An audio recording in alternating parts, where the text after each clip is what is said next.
Hello everybody, my name is Timo Pieti and I'm from Repelpa Studios and I'm a mobile developer there doing stuff with Flutter, React Native and even native languages. And here is Petri, who is a lead designer here in Repelpa Studios. And yeah, so we are going to talk to you about unlocking the multibranding with Figma and Flutter.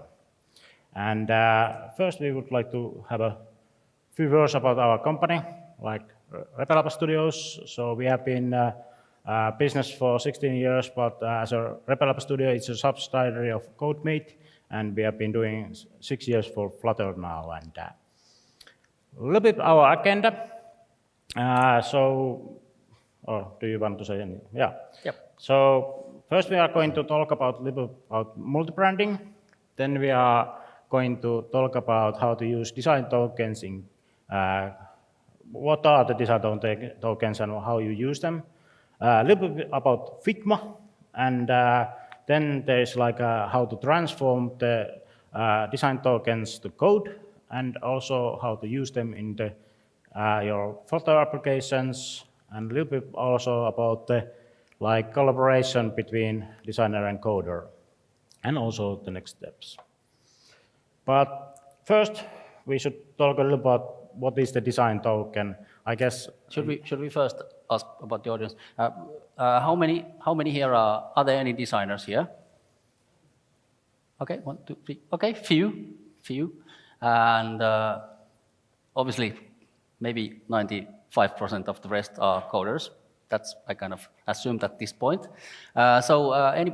Which one of you has used Figma? Okay, that's good.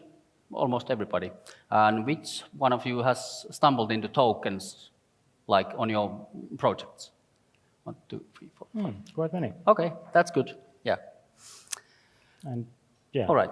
Yeah. So I was talking about the design token. It's like the tiniest bit of design, and this is like the basic principle where you can start building your designs. But yeah. So, multi-branding. So, well, what is multi-branding and why actually should we use it? Well, of course, first we need to kind of talk about, well, what are the classic brand structures or product structure in the corporations. Of course, the multi-branding should actually represent the need of a strategy or maybe the product strategy. And of course, when you have like a house of brands style of approach, then obviously the need is greater or need is bigger than if you have like a monolithic stuff. But still there are like various cases where actually you should or can use multi-branding. Of course, white labeling is one thing. Then the dark mode could be considered as a multi-brand. Then which is really interesting is the seasonal content, because in most cases they tend to be like pretty fastly evolving things, so you actually have to react pretty fast for the client needs, and that's like a sweet spot of the multi-branding. And then of course the localized stuff is a good example of then you could have like a one source of truth which actually serves like many localized markets as well.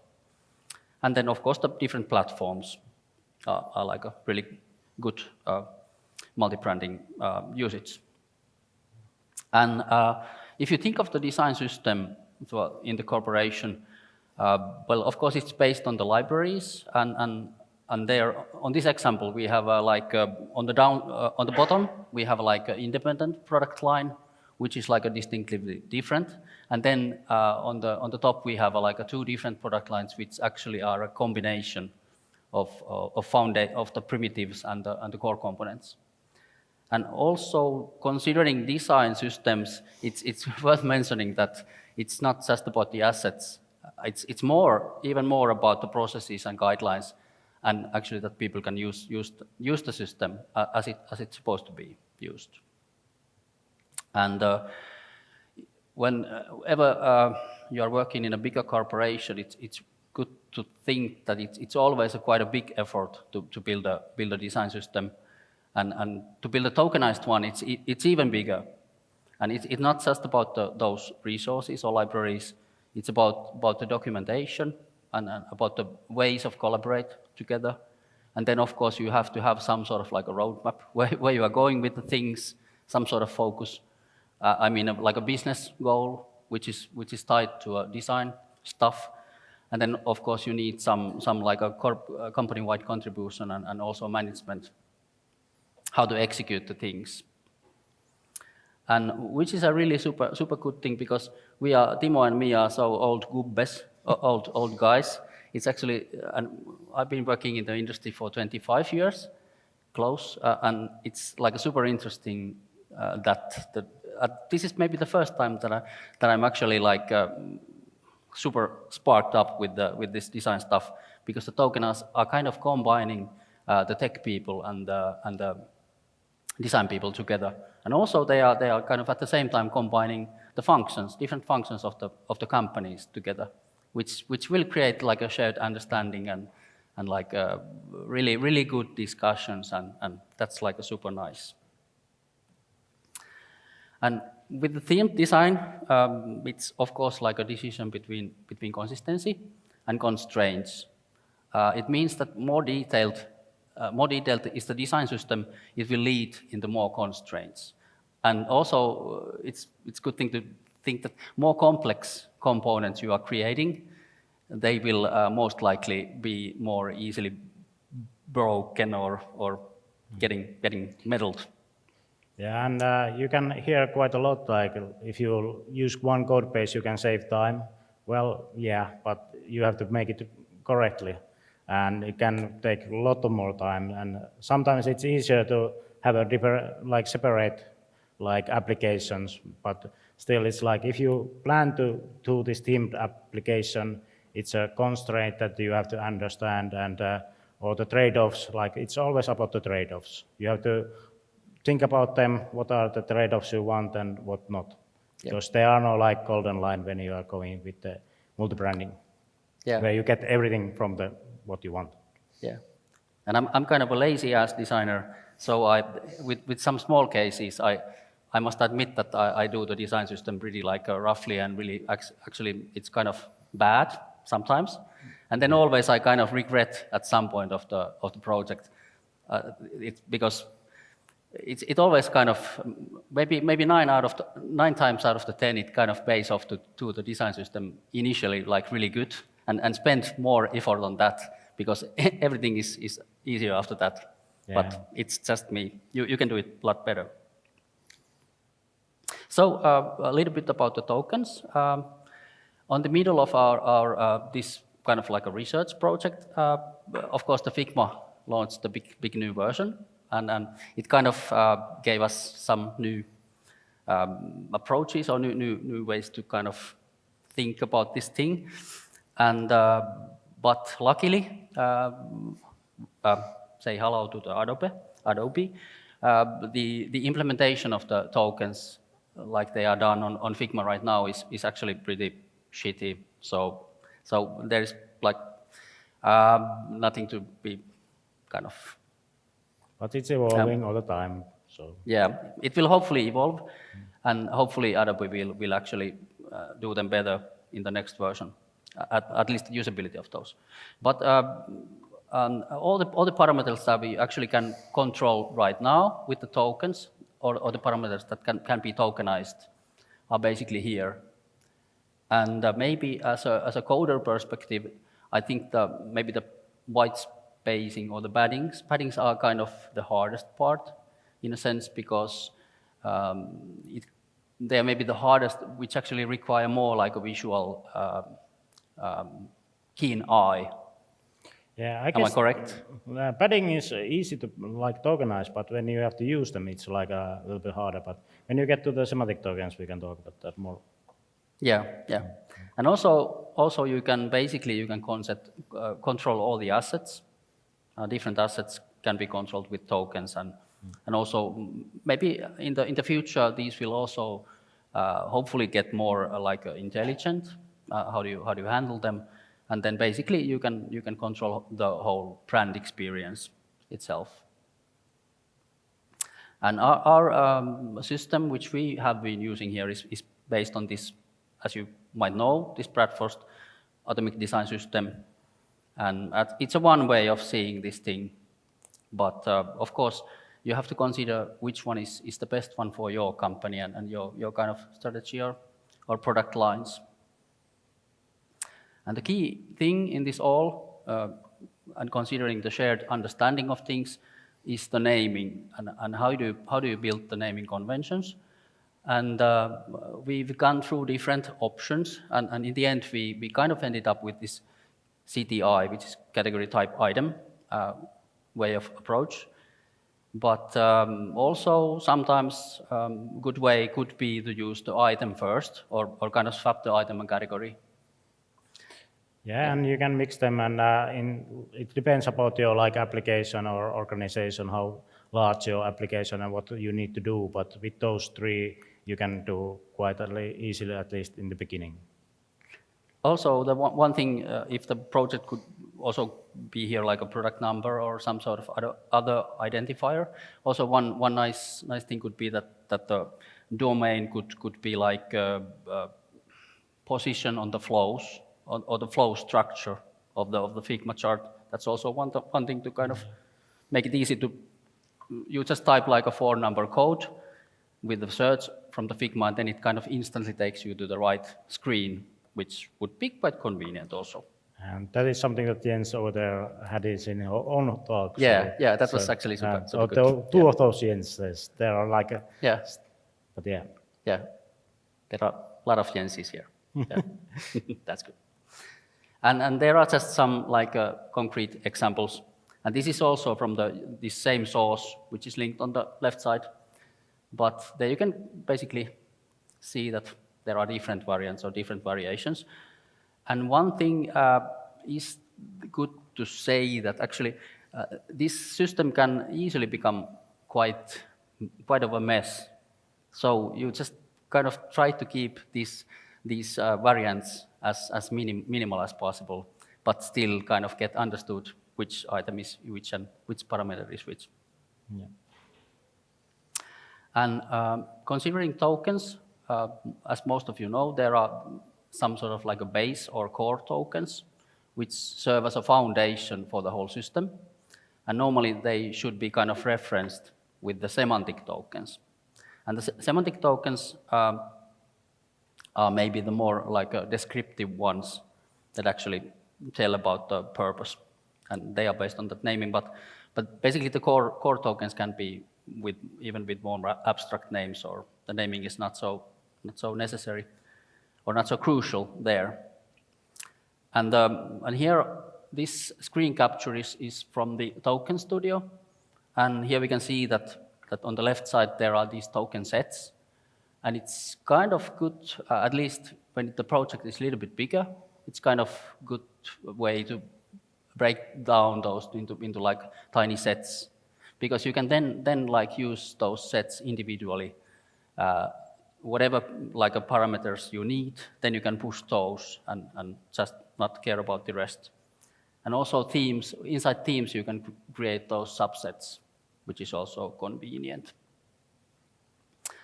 And the semantic tokens, yeah, they are basically the core of the collaboration. And this one is actually, the screenshot is taken from the Kabana, which is a design guide or design system. Anyone, have you used Kabana like previously or? Okay, one have. This is worth mentioning that the Kabana actually right now is pretty good example, because they have used the tokens a little bit differently than at least in all other design systems which I have been fiddling with. So maybe you should check that. And which is really nice with the Kabana, that you can actually see on the actual document when you change the theme. Yeah. It's like instantly applied to the document. And as a programmer, I'm more interested about the semantic tokens than the core values.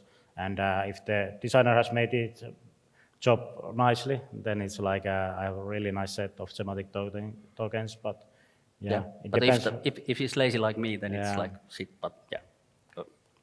Okay, and then we have this sort of like an example. There is like a really simple guideline, and now I'm kind of applying just with one click. You can instantly see the dark toned or the dark version, dark skinning. And it's actually pretty convenient. And also, one thing which is good with this, that you can actually see the preview straight in the Figma. And of course, when everybody, at least everybody should be using Figma, then you are like a familiar software environment, and you can see the changes there. And of course, you can make it more like detailed, and you can put all the components there and see the changes. And when you actually apply the tokens, it kind of minimizes the need for different variants.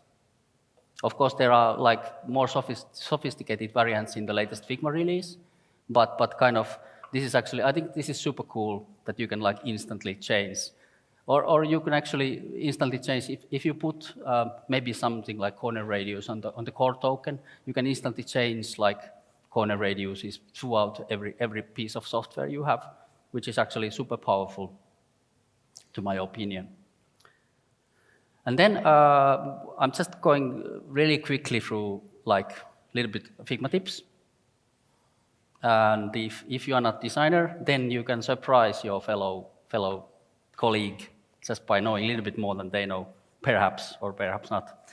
But Figma is a super cool tool, and let's hope that Adobe does not like clutter it up that they might have with some software, I don't know.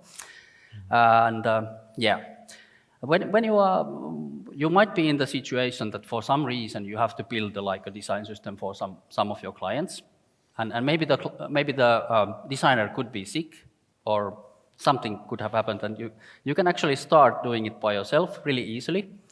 And there are like super cool plugins for Figma, and maybe these are worth mentioning because they kind of speed up the process like vastly, because you can instantly generate different styles with different contrast, and then you can instantly generate different like color spectrums, and then you can automate also the color generation to the styles. And then there are like various plugins which can help you create styles out of, and maybe the batch automate the style creation. Then you can also organize the styles.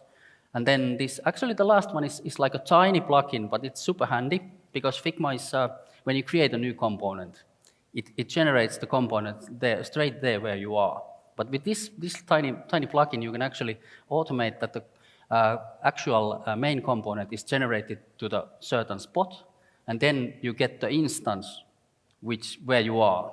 And that's actually, it saves time. You can save like multiple clicks because the usability is so much easier and better.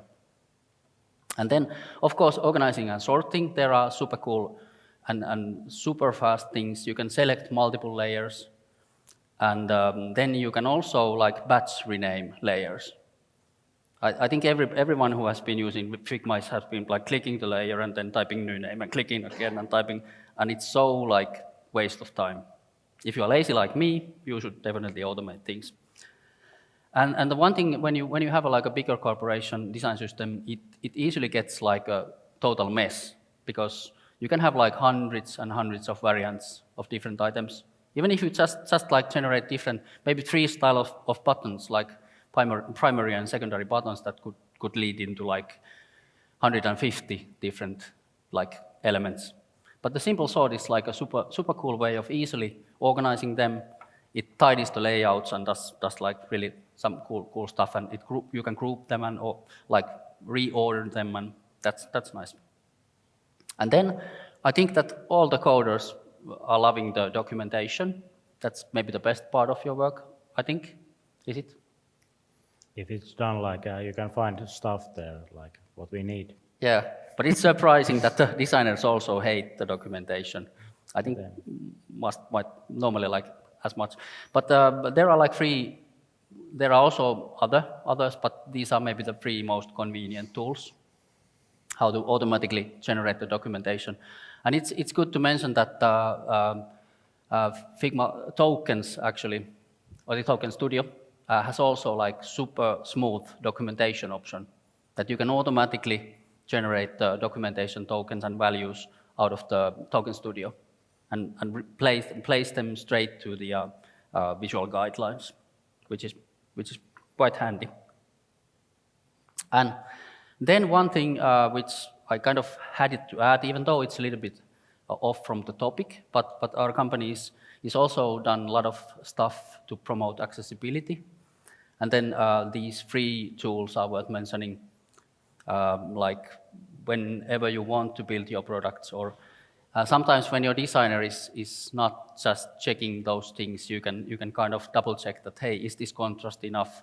Is this optimized? What if the user is somewhat color impaired or partially impaired? And also there are key things in accessible design. There are key things like focus order and having all texts on all elements and stuff like that, which you can use Dark to check. And also, this is a paid commercial. Yeah, if you know, the Rebel App Studios has made this as an accessibility tool package that you can use in your application to check out some accessibility stuff. So, but yeah, you can find it from our GitHub, and also this is like we have this demo about this thing, and you can find it up there too. But yeah, rebelappstudio.com. Go there. Yeah. Yeah. Okay, and there are like well, at least 100 different token-related plugins. Just when you search the Figma plugins category, just go there, play around, and check what is like a good for you. But of course, the Token Studio seems to be the most fluent at this point. And then lastly, some Figma shortcut essentials. I think these are my favorites. And if you want to like a super speed up your process or way of working, or if you yet again want to impress your fellow designer, at least use these or learn these, because I'm a big fan of shortcuts because they kind of maybe double the amount you can do stuff. And these are super nice, super smooth. Okay, so yeah, that was my part. And so let's go to the next topic and talk about how to transfer the design tokens to code. And first, let's go a little bit about history. I don't know how long you have been doing this stuff, but like 10 years ago, it was still like a normal practice that you can get like some PDF or Word document with a design, and at least I did have to use like MS Paint with color picker to pick up the color there and then apply it to my code. And well, then came like Figma and InVision and these kind of tools that have inspect elements. It was Sketch, like this was a groundbreaking thing that I could like check it from there, but still it's like a copy-paste thing. And well, now with the design tokens, and if you can automatically transfer them to code, then they should be in sync, which is something which is nice, because with only the design system, you can not really see what changes and that kind of stuff. Of course, there were like a new feature in Figma now, but still is. And I don't know what is the augmented transformation. Yeah, it was just came into my mind. But we have to plug some sort of like a token USB, and then you could transfer those automatically. No, yes, I just think something, and then you get the tokens. Yeah, you just think about the code and put semantic tokens there. It's yeah, true that. Yeah, that would be easy. Yeah. So, but yeah, we were having this quite nice goal about this, like to have this example about all of this, and well, we achieved that. So, and but like one-click solution that you can transform all the design tokens to code with multibranding, and of course with hopefully with free tier, so you don't have to pay anything if you want to just test out. But well, of course, it was not that easy. And main thing is that the multi-theme is quite hard. Like with the token sets, like there are tools that provide support one token set really well, but when you apply the multi-theming, it's not so easy. And the tools are really complicated. You have to have like really right format in everything, or it just breaks. And also, you need to do quite a lot of like manual configs. Like, yeah, with the style sheet, you need to write your own transformation code. But of course, you can create some, like use Figma APR or create even Figma plugin to do this. But we were like trying to find if there is a solution right now. But yeah, here is like a lot of things that you can use this kind of work, and we selected for our example to use Token Studio and Supernova. It had a really nice exporter, and here is like a little demo about how it works. So here I'm like editing one of the tokens in Token Studio. And I'm uploading the changes to Supernova, which is like what we use to handle or store our tokens in this example. And then I jump into VS Code, and there is this style Supernova extension, and there is this configuration already set. And I just select the folder that I want to use as an export location. And now it's running it there, and then it wants to override stuff. And then what we can see is that the spacing token has updated. So it was a two-click solution that you can apply to your projects. And we have an instruction to do for the setup in the GitHub repository. So we kind of succeeded like a 50% here. Yeah, but still it's like a... It wasn't one click. Yeah, it's a two-click, but still it's like if you want to build your own CI around that, and still I like that it doesn't automatically apply. There has to be some kind of review or some process, but still maybe this is even enough, like easy for a designer to do, like, and create a PR about this. I doubt about it, but yeah. Yeah. But let's go to the coding side. So how to use these? And first of all, here is like we are in the folder where is the tokens are generated. And in this example, there are like different color values. And this is like the structure, what is here. It's provided by Supernova. So they created these different files and combined the tokens here. And the color transformation is quite nice because it's already like a dark color.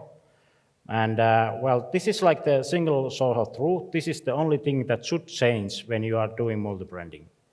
If everything is like, if the designer has made a good job and everything is like in the semantic tokens, you can have them there. And this is the set that it changes. Like here is like the light and dark, but there could be like some party set or something like that, or the seasonal set if you want to apply that. But maybe there has to be a seasonal dark set also. But after that, there is when we are using material theme, that was one of the things that we wanted, that we used the material theme and extended. And there are like these theme extensions that you can create. Here's an example about like creating it around app colors. Here are like some of our app colors that are named as a semantic. And I just create the like constructor, and it needs a layer function and also a couple width function. And here is like the magic with it. Like we have the token sets named as a light colors and also the dark tokens as a dark colors, and we create this theme extend variants from there. And of course, we want to create, when we want to use them, there are like a couple of ways. One is to like create this material theme data and override it with the values that we have. And here's like one example, of course, with material design tree, you can also create the color pattern from the seed color, but you can also use your own colors with like a parallel to that. And also, because we have the dark theme, it needs to be like created also, so you override everything. And in this example, I'm using like these common functions to really override stuff, because then you can just give like the correct color set or topography set that you want to use. And how to use them in your application. When you are creating your material app, you just set them as a theme and the dark theme and apply the colors and the typography or spacing and all the token sets that you want to use. You have to create these extensions and you can put them here. Like with dark mode, you probably don't have a spacing values that changes, but if they do, then it should be like applied here too. And also there's an example about how to use them in a code. And I have created that from context like a getter helper function, but still it's like you get it from the context and use it here. And main thing about this is like when changing from dark mode to light mode, the context changes. If you use the straight values, then it doesn't change. And because of the lazy designer, we have like some constant values here, like roundings and width and height, and those could be like some semantic tokens. So it would change if the designer changes something. If I used semantic token here, it would apply right away. But now I would like to, well, manually change everything. And yeah. In our company, we have also those ones who are not so lazy. We have the good ones also. But yeah, still this is like the way where you have to communicate with like your designer what is the things that could change. And one thing to notice here, like with the texts, I don't apply any theming for them because I've done it already in the material theme.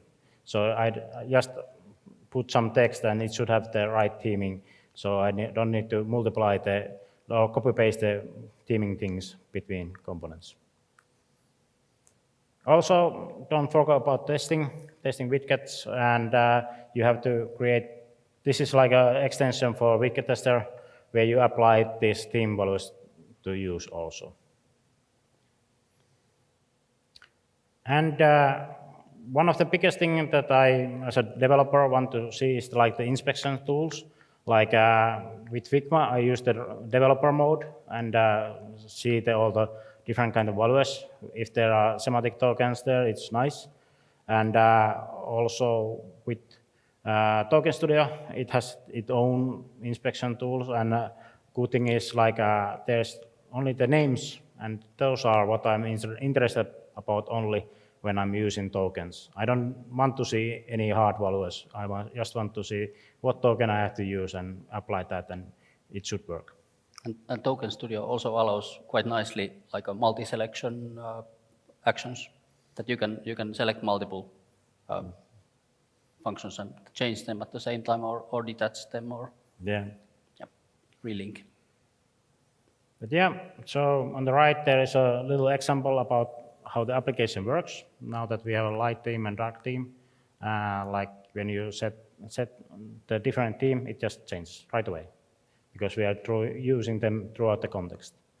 And here are quite tips about this, like when you are doing, you should create some kind of gallery app or use widget pool or something like that to see how the individual tokens, components, widget, and views work. Yeah. So you don't have to use you can use them without the context. And also try to avoid too complex components and widget. If there is like some logic, if something that kind of, it would be nice to have a different widget about that, because then it's like doing only one purpose. And also you should communicate with your designers for the best outcome. Yeah, so yeah. Yep, and we have got a few slides. Well, next one is kind of like just a really basic stuff about collaboration, but some things that throughout the years kind of are worth mentioning, just like through experience.